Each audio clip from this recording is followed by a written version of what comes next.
Welcome back. Now, Tiff Hall's inspirational comeback. Just 8 weeks ago, we told you how illness floored the high-energy fitness queen. Well, just look at her now. It is just awesome. It feels like a fresh start.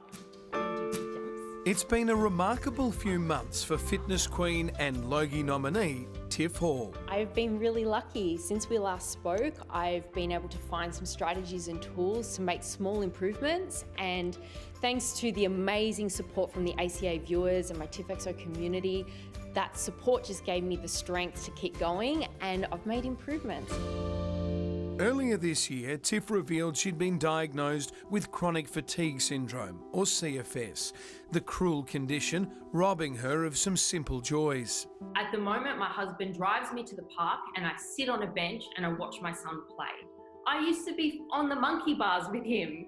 You know, I want to be able to play with my son at the park. 2 months on, and Tiff says she's feeling more like herself again and wants you to know how she did it. The biggest thing I've learnt with chronic fatigue syndrome is what you resist persists. So if you try and fight it, or if you try every miracle cure under the sun, which is exhausting, it's going to get worse. So you have to accept where you're at. The first step to recovery focused on the physical.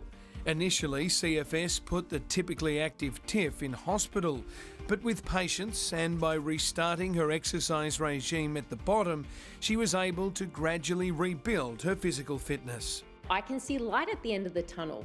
I don't have to cure chronic fatigue, but I'm getting more confident that I can manage it day to day. And what are some of the sort of small wins that you've had as you've learnt to live with CFS? You know, now I can do between 3 and 7 push-ups. Like, I know it's not much, but I can do that. I can go for walks. You know, I can do some basic strength training. So that's a huge improvement, because before I get really sick if I did any physical activity. The other key, according to Tiff, has been managing herself mentally. Her secret weapon there, mindfulness coach Emma Murray. It's normal to look back on what I could do. It's okay to be worried about, am I doing enough? Through regular sessions, Emma and Tiff have focused on what Emma calls high-performance mindfulness, accepting challenges and focusing on being present in the moment. High-performance mindfulness is more based on some clear steps and some clear tools that you can use in each moment, so that you can not only become present, but you can also click over into what your best looks like and feels like and sounds like. Emma preaches what she practices. Many of her teachings were honed during a life-changing event in 2016.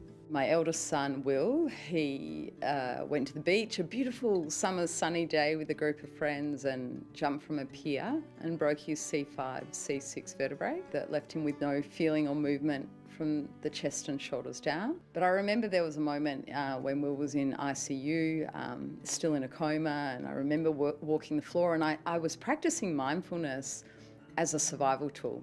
5 years on, and Will continues to amaze his family with his resilience. I think he teaches me more than I teach him.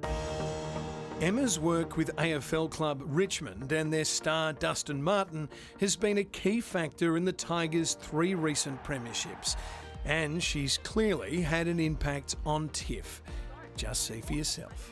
I want to be able to play with my son at the park. 1, 2, 3, go!